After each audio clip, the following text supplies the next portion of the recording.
So in this video, we're going to be talking about the technology pillar. I'm going to be sharing with you, while you're in the early climb, what are your needs versus your wants.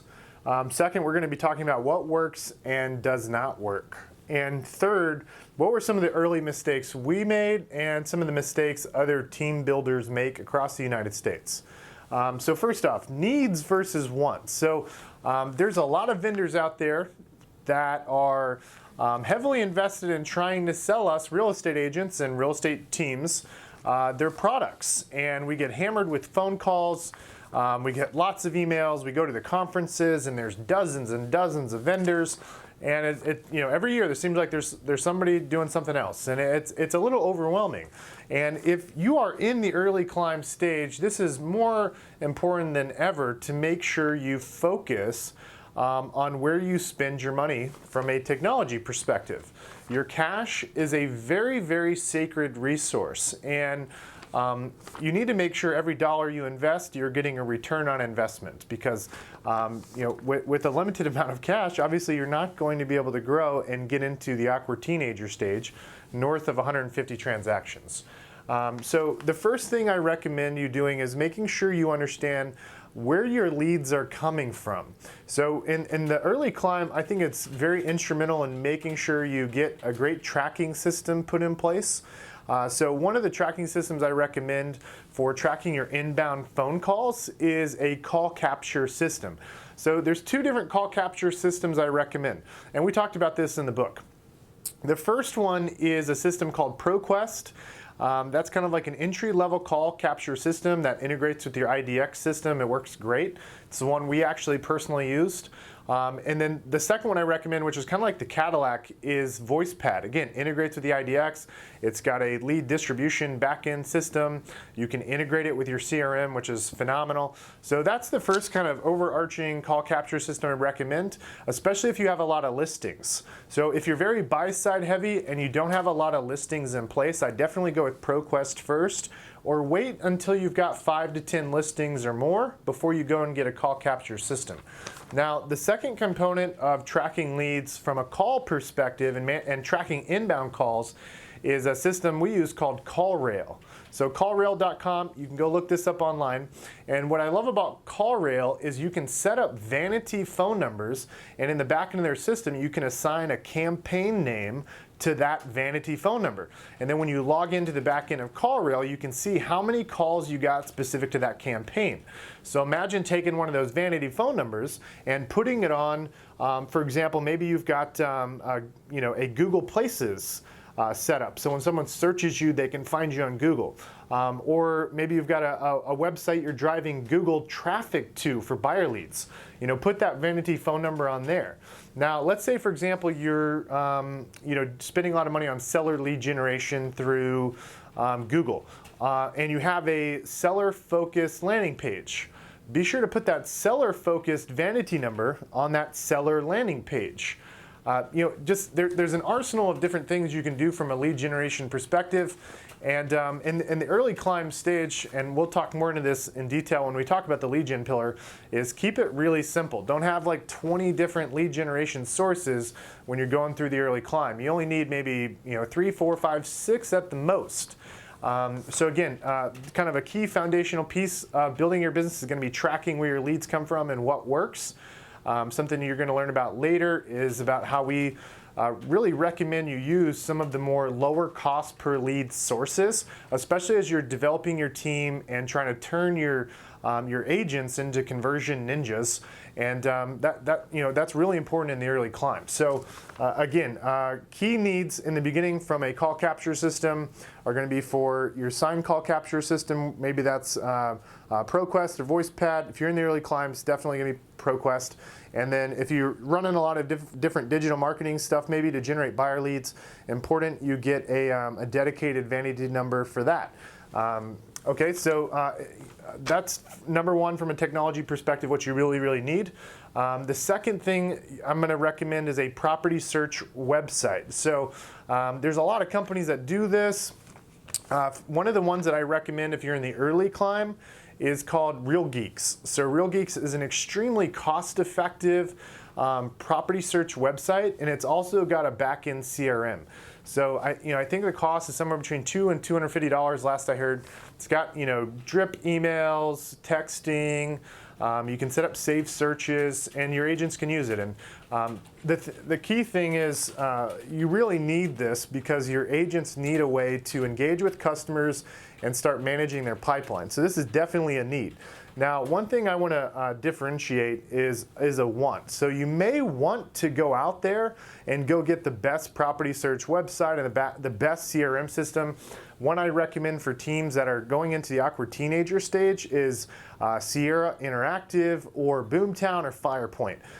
Those are three of the better platforms. I think Boomtown's kind of like the Cadillac. It's got a lot of great business intelligence reporting. So, but those are wants, those aren't needs. In the early climb, you really need the sign call capture system, tracking inbound calls. You need a property search website with a back-end CRM system. And then a third piece of technology that I believe is a need versus want is a speed dialer. So to help your agents be more efficient, a speed dialer is going to help them with call reluctance, because it literally just, you just click the button, right? And so I find a lot of agents are, skimming through the CRM, they're trying to decide who to call, and they're overthinking it.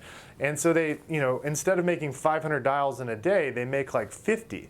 So I just had a conversation with an agent last week, and I was asking him about his level of effort. How much effort are you applying? And when I say effort, I mean how many dials are you making? And he said, well, I'll hand dial about 50. And then I'll tell them the story about how when I got started 8-9 years ago in 2010, my level of effort was 10x that. My goal was 500 dials every day, 40 contacts. That was my level of effort. And so he was, he needs to 10x his effort if he wants to get massive results. So again, speed dialer, highly important. There's a lot of different systems out there. Mojo's one. It's great for the real estate industry. Be super careful about the do not call list. Obviously, if a customer has given you their information through your property search website, using Mojo's fine. Be sure to research about using a multi-line dialer. I don't know all the laws on that. I recommend using a one-line dialer. I've heard some things about 3-line dialers as potentially they're against the FTC rules. So just be mindful of that. The whole purpose of the dialer is to help people get more efficient and not overthink who to call. Okay, so another piece of software I'm going to talk about is a system for payroll. So as you start hiring W-2 people and even 1099 contractors, you're going to have to facilitate getting them paid. And writing a check manually is a very inefficient way from a tracking perspective and also a timing perspective. So I definitely recommend you get a payroll system. The one we use is through ADP, and they have a lot of other things they help you with, to help you stay in compliance from an HR perspective. So check out ADP. That's a great system out there. And there's lots of payroll services out there, but this is something you really need to get set up in the beginning stage. Even if you're only doing 25 to 45 deals, go ahead and get these foundational pieces in place, because this is like the foundation to your business. Now, something I want to talk about that is a want and not a need is hiring software. So in the previous video, you heard me talk about how, out of the 3 key focuses that you need to be focusing on as a business owner, one of them is finding talent and finding the right who to join your team. And so you may want to go out there and find the most amazing applicant tracking system. And one we recommend is called WiseHire. But if you're in the early climb, I don't recommend WiseHire. Just set up a spreadsheet on Google Docs or within Google. They have these great applications like the Excel spreadsheet thing Google offers. That's super inexpensive. I think to have a premium Google Apps account, it's between $5 and $10 a month. And so just use something really, really simple for applicant tracking. You don't need to go get some expensive software. If you've heard any of our webinars, you might have heard us talk about a DISC profile test. And if you want a free version of the DISC profile, Tony Robbins offers a free DISC profile. Literally, when we were in the early climb back in 2010, we used the Tony Robbins DISC profile test. So it's free, they don't charge anything. Just Google Tony Robbins DISC profile test, and you can send candidates to take the DISC. Now, something we always say is take the DISC with a grain of salt. I've met people that are not high Ds and they become very, very successful agents within our organization. So just a little nugget there. So again, between needs and wants, the key things I recommend are make sure your tracking systems are in place so you know where you're getting the highest return on investment and specific to where you're spending money. Make sure if you've got a lot of listings, you've got a call capture system in place. It's important you get a property search website with a back-end CRM system. Again, I recommend Real Geeks if you're in the early climb. There's some others out there like Brivity, for example, which I think are great systems. Another key piece of software you're going to need is Payroll for helping pay contractors and paying W-2 staff. Just a little nugget I'll share with you. I don't think we mentioned this in the book. Is the way we set up payroll for both our agents and our staff is they get paid on the 1st and the 15th. So if you're constantly like being reactive, writing checks every other day as you're paying out commission checks, that's incredibly inefficient. So a key thing in going from the early climb to the awkward teenager stage is you've got to be really focused with your time and be very efficient. And so that's why we recommend doing cutting checks on the 1st and the 15th so you're not being reactive all day. Writing commission checks as they come in. So the last thing we talked about that's a want is the hiring software. Again, I don't think you need this until you get into the awkward teenager stage. And then in terms of needs also regarding technology, I don't really consider this technology, but you are going to need lead generation. And so some of the lower cost per lead sources we set up leads, that's an absolute need, are going to be places like Facebook ads, setting up an account within Facebook ads, and Google AdWords. I definitely would recommend probably using the CRM provider that you get to help you with the CRM.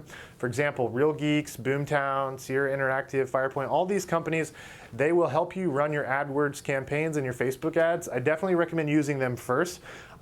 Do not try to go out there and figure it out yourself. So speaking of early mistakes, I'm skipping ahead a little bit.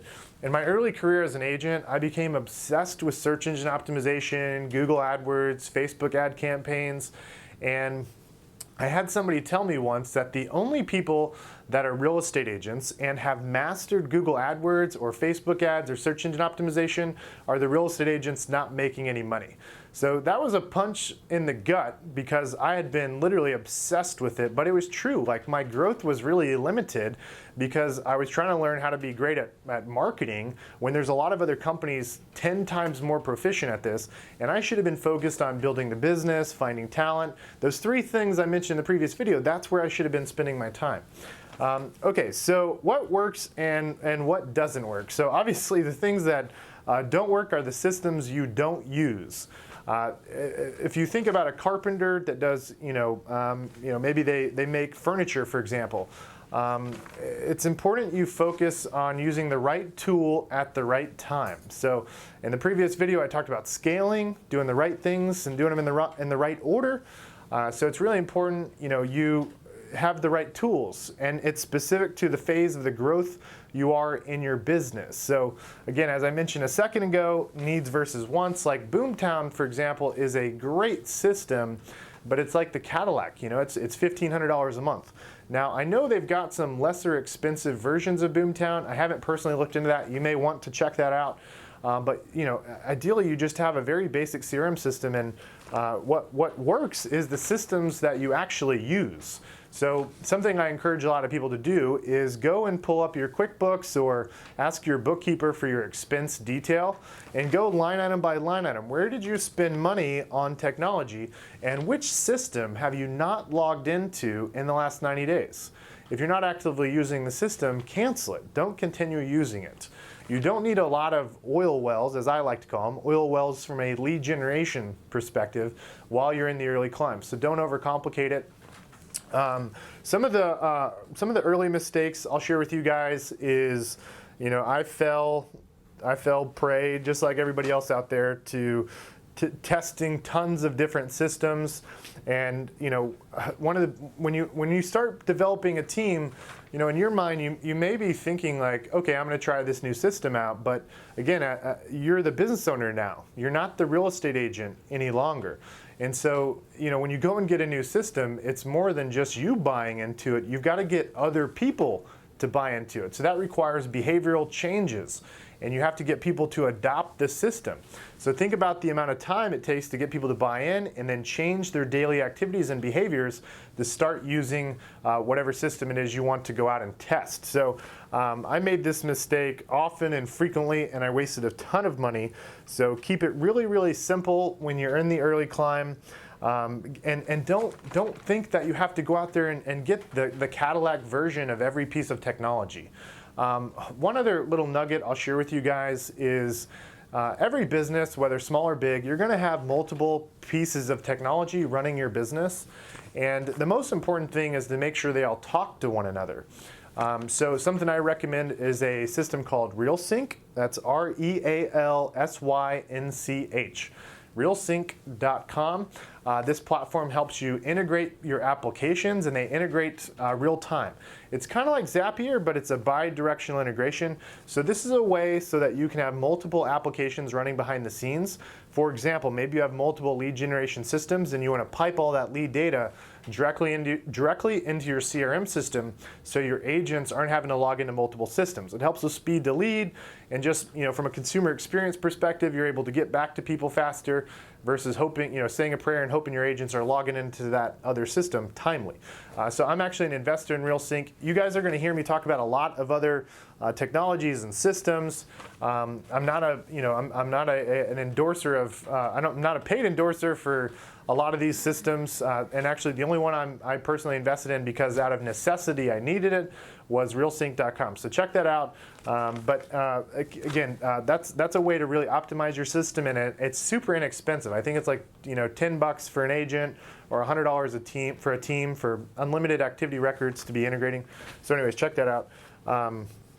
So some other early mistakes I'll share with you guys from a technology perspective was I think as I was mentioning before, when you're a new team builder, it wasn't long ago you were a real estate agent, and so I think something you've got to change from a behavioral perspective is it's more about just you when it comes to helping other people learn how to use a system.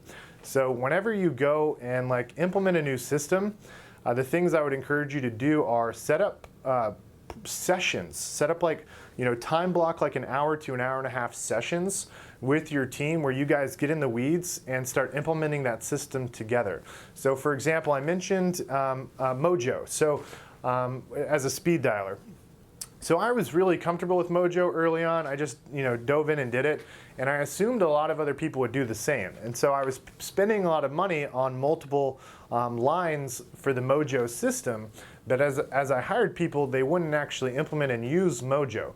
So they were using the property search tool and logging into the back end of the CRM, but they weren't actively using Mojo and 10xing their effort. So a system like Mojo, for example, and this was an early mistake I made, I spent a lot of time telling, but I didn't spend a lot of time actually getting in the weeds and doing it with them. So that's a key thing I think you need to make sure you do in the beginning stages, especially in the early climb. Okay, I hope this video was helpful. Again, pay attention to these 3 key things. Don't spend too much money on tech. Use the tools you're actually using on a daily basis. Remember, user adoption is a really big deal, and you've got to change people's behaviors, and you're going to have to get in the weeds to help people adopt a new system. I hope this was helpful. Stay tuned. In the next video, we're going to dive into the Brand Ambassador Program and talk about that specific to the early climb.